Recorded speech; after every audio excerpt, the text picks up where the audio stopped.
Well, the story in today's gospel is widely regarded as one of the hardest stories to understand that Jesus ever told.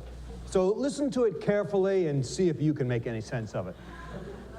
Our gospel comes from the Gospel of Luke, and there we read, Jesus said to the disciples, "There was a rich man who had a manager, and charges were brought to him that this man was squandering his property. So he summoned him and said to him, 'What is this I hear about you? Give me an accounting of your management, because you cannot be my manager any longer.' The manager said to himself, 'What will I do now that my master is taking the position away from me? I'm not strong enough to dig, and I'm ashamed to beg. I've decided what to do so that, when I'm dismissed as manager, people may welcome me into their homes.' So, summoning his master's debtors one by one, he asked the first, 'How much do you owe my master?' He answered, 100 jugs of olive oil. He said to him, 'Take your bill, sit down quickly, and make it 50. And he asked another, 'And how much do you owe?' He replied, 100 containers of wheat. He said to him, 'Take your bill and make it 80. And his master commended the dishonest manager because he had acted shrewdly. For the children of this age are more shrewd in dealing with their own generation than are the children of light. And I tell you, make friends for yourselves by means of dishonest wealth, so that when it is gone, they may welcome you into eternal homes. Whoever is faithful in very little is faithful also in much, and whoever is dishonest in very little is dishonest also in much. If then you have not been faithful with the dishonest wealth, who will entrust you the true riches? And if you have not been faithful with what belongs to another, who will give you what is your own? No slave can serve two masters, for a slave will either hate the one and love the other, or be devoted to the one and despise the other. You cannot serve God and wealth." Let us pray. O Lord, may your words only be spoken and your words only heard. We ask this all for your love's precious sake. Amen.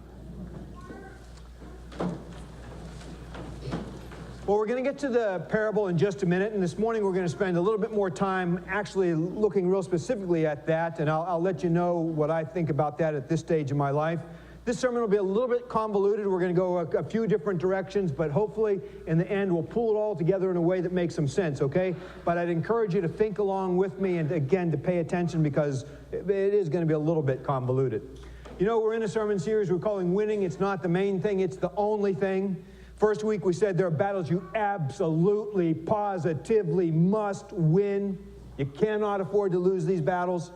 And the reason that you can't afford to lose them is not for your own ego's sake, not to put another notch on your achievement belt, not to make you feel better about yourself, but because if you don't win these battles, someone around you will suffer. The people you love will suffer. And so we said we have to be crystal clear about what those battles are and be sure we have the resources to win them.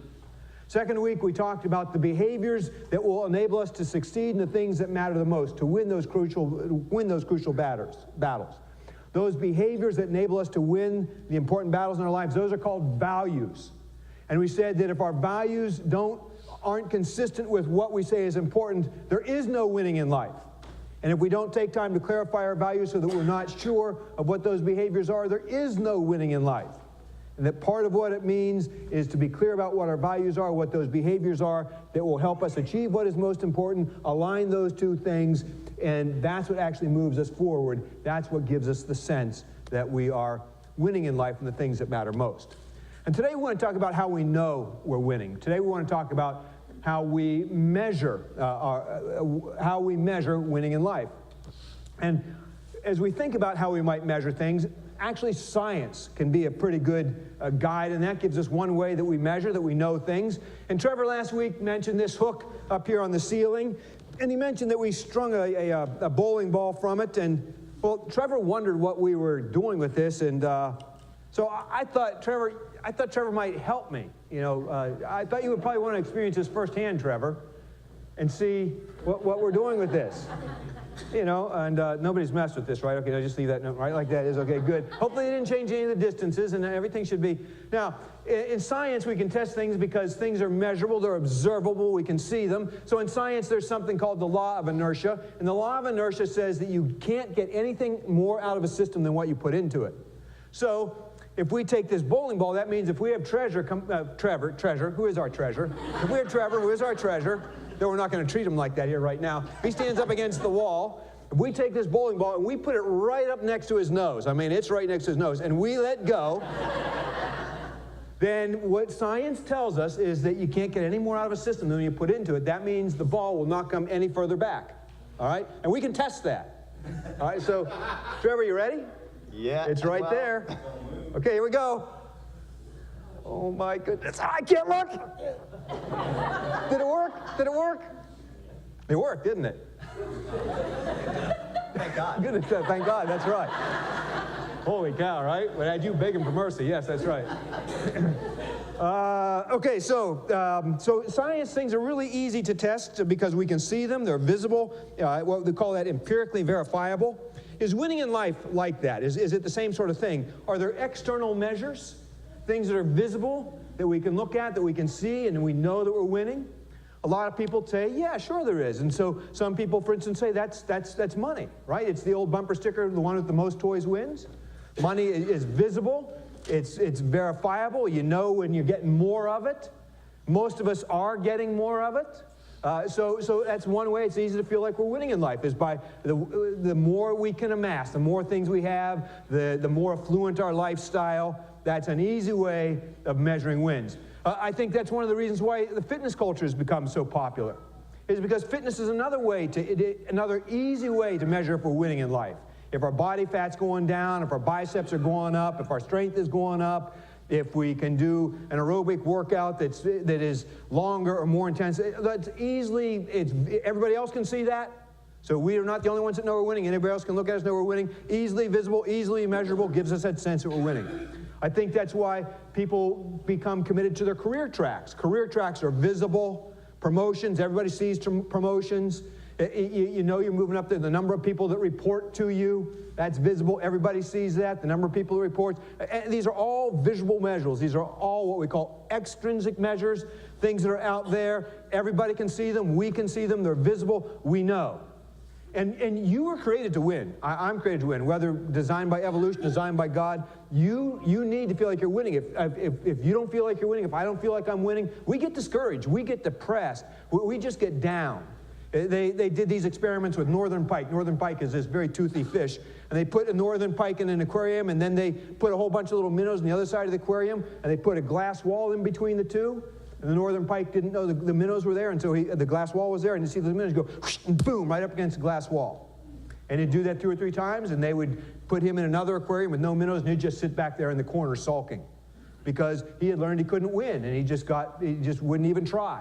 So when people can't win in life, they just quit trying. They lose heart. They get depressed.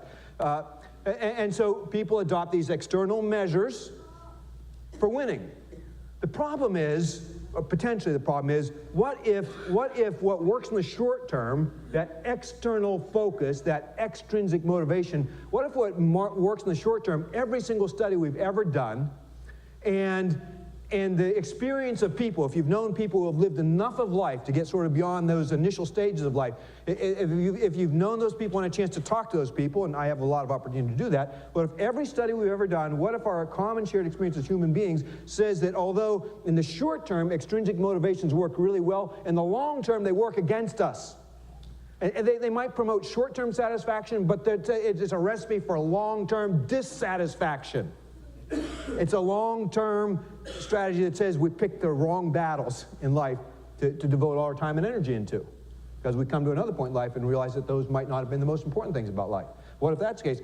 What if, because we took tangible things, visible things that are easy to measure, and we focused all our life on our energies and focus on these things that are measurable, that are tangible, and things that aren't tangible, like relationships that are messy? You know, it's hard to see a relationship.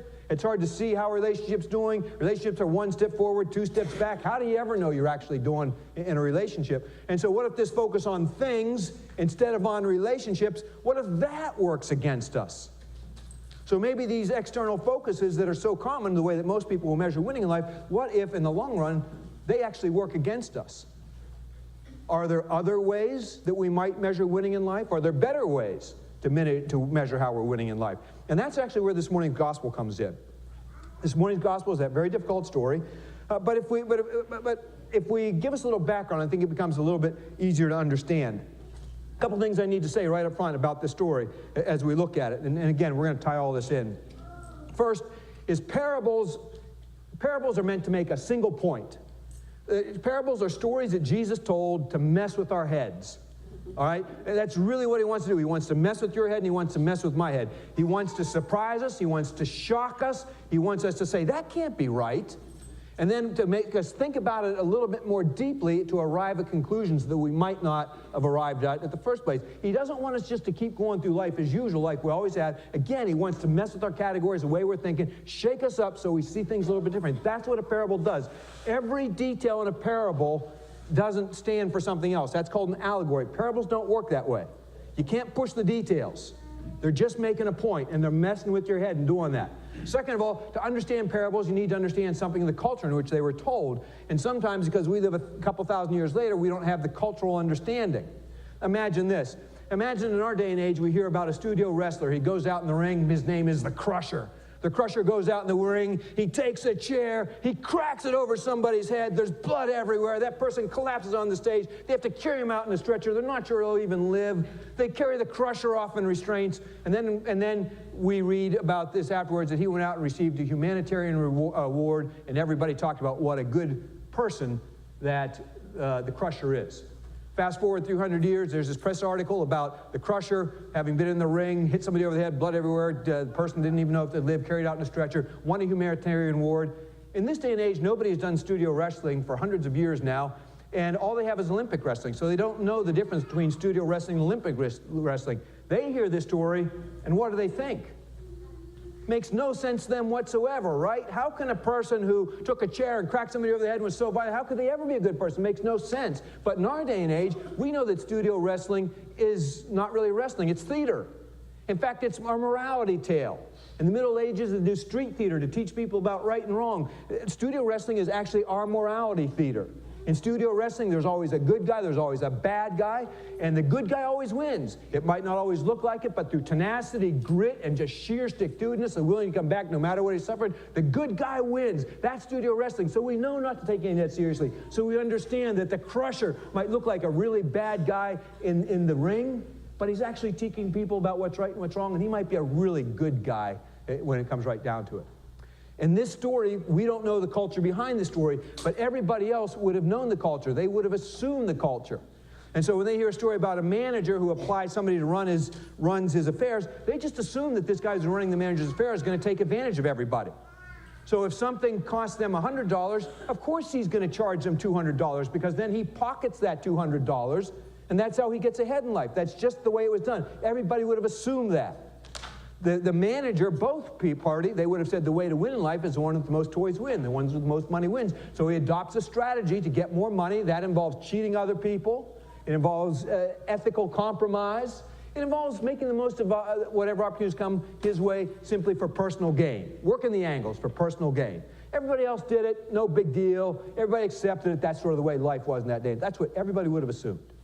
Unfortunately, that doesn't end up being a long-term workable strategy, because in the long run, it comes back to bite him. It's not a long-range workable strategy, just like it's not a long-range workable strategy for us either. And so the guy, and the reason it's not is in this honor-based culture is it reflects poorly on the owner, the big boss of the company. He can't afford that, and so he dismisses this person.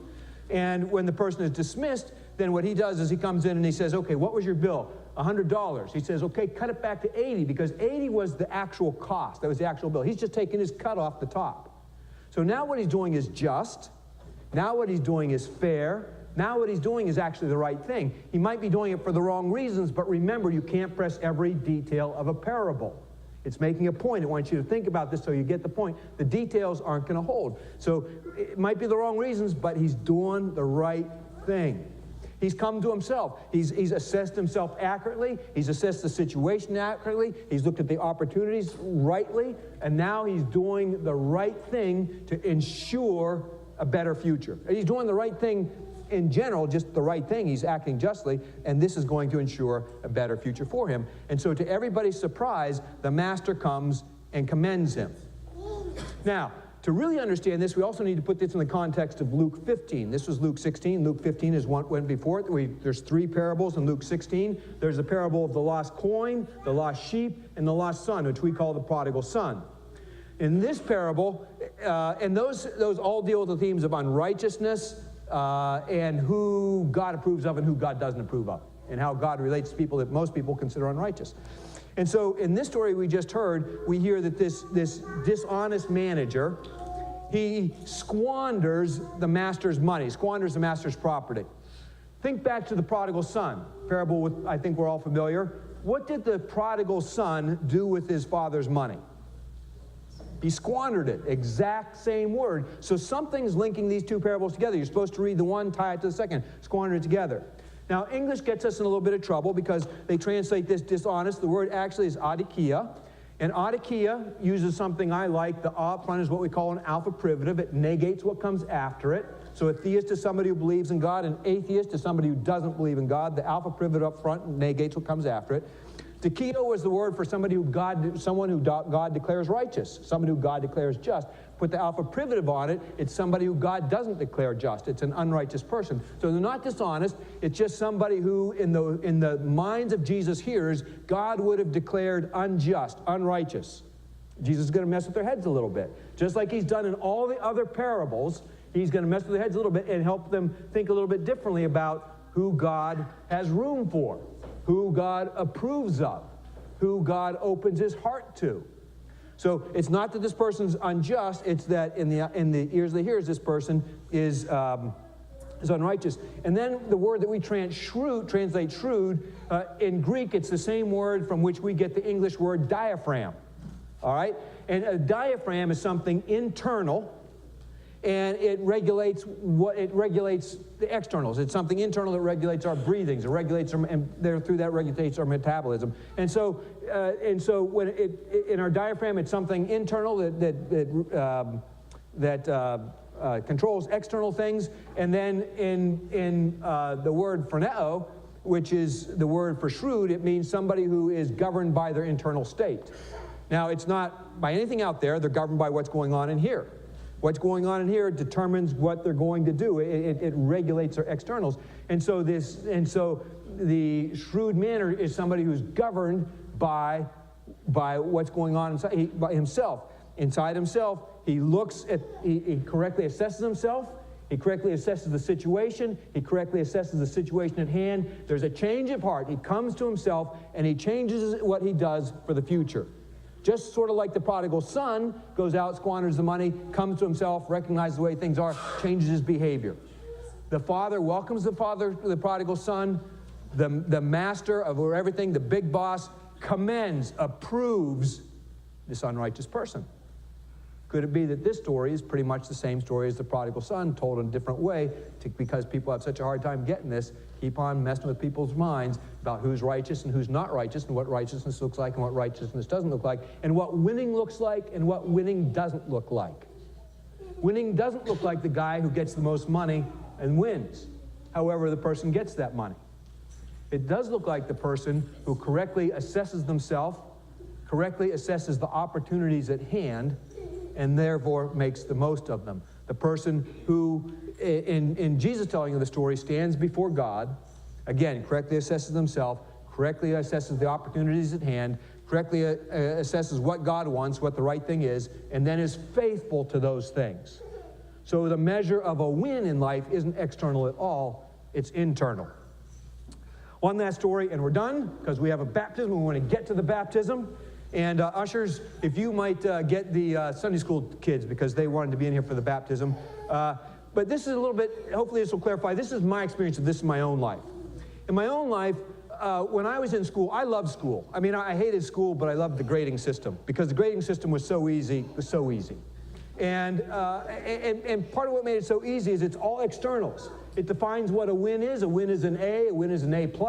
And all you have, it tells you exactly what you have to do to get that, lined out at the start. If a professor gives you a syllabus, all you got to do is in that syllabus. You don't even have to learn the material. You just have to figure out what a professor wants, right? Figure out what a professor wants. And so, I mean, that was a system that was so easy to succeed in. A win is so clearly defined. How you get there is so clearly defined. Do it, you're golden. Problem was, when I got out of school, wins weren't clearly defined anymore. When I had been in school, I had participated in the fitness culture at a level I was never going to be able to do in regular life. So I wasn't going to win at fitness anymore. I was never going to be as fit as I once was. I was never going to play in the big leagues money-wise. I'm a priest. I mean, you know, that just wasn't in the cards. Lifestyle, that wasn't going to be it. And promotion, there's just not a lot of promotion. I mean, if you know you're a priest, you're a priest. I mean, someday maybe a bishop, but you know, maybe not. So that just wasn't a game I could win. So how in the world was I going to measure success? I was used to measuring externally. I was used to it being clear about what you do to get there. And in the absence of those things, I just had no clue whether I was winning or not. And when I didn't know if I was winning, or again, we're all created to win, man, it just drove me mercilessly. Because if I didn't know if I was winning, I had to prove to myself, I had to prove to other people. I just always, anything that could be done, I had to do. Because I had to prove that I had it in me to be a winner. And when I didn't know if I was winning, if I didn't know, I had the sense I wasn't, and I was ashamed. I couldn't really let anybody see me. I couldn't let God see me because I thought God wanted to be a winner. I was afraid of disappointing God. My relationship with God sort of withered. I didn't have, and I had this sense of internal agitation. I mean, no peace whatsoever, because I want to be, I'm used to succeeding, I'm used to winning, but I don't know what that even looks like anymore. And not knowing what it looks like, I'm just so driven. And what I had to learn, and I didn't learn this until my late 30s and into my 40s, and it probably quite literally saved my life. I mean, I think it probably quite literally saved my life, is what I had to learn was that winning is not measured by any of those external things, but it's measured internally. And unfortunately, I can't do what I often do, give you 7 principles, give you, a list of 5 things by which you can measure winning. It's not like that. The way you know if you're winning, and I'm sorry, I mean, I'm not really sorry, but the only way I knew to do that is by developing a spiritual life. I mean, some people tell you spiritual life is sort of not necessary, irrelevant, a nice thing if you have it. The only way I know to really know if you're winning is to take the time, devote the energy, to create the space inside yourself, to develop a spiritual life where you stand before God, however you understand God, stand before your Creator, however you understand your Creator, have an accurate vision of who you are, what the opportunities are at hand, what the Creator expects of you, and whether those things are all in harmony. That's what winning looks like. But the only way you'll ever get there is by slowing down enough, taking the time, taking the energy to create that space, to develop a spiritual life where you know that you are or are not being faithful, and that when you are being faithful, you know you've done good work. And when you know you've done good work, you can just simply rest and relax and enjoy it and just love the people around you for all your work. Otherwise, you're going to be too busy trying to prove yourself. You're going to have to use people. But when you come to the point you say, you know what, I've done good work, then you can rest and relax and just love people for all you're worth. The parent who doesn't know they're a good parent can never stop parenting. And what a kid might need is for a parent to stop parenting. Less parenting, not more parenting. To say, you know what, I've been a good parent. I've done what I need to do. Now it's up to my kid to sink or swim. And if a kid has to sink or swim, that's a good thing for a kid to learn. If we always swimming for the kid never has to learn to swim. We gotta be able to recognize when we're doing good work. But to do that requires a healthy spiritual life where we stand before God, accurately see ourselves, see the opportunities at hand, what God expects before us, and make sure that we're faithful to them. That, my friends, is the recipe for winning in life, is the recipe for finding some measure of peace, is the measure of finding the ability to simply let the stress go and love people for all they're worth. Amen? Amen.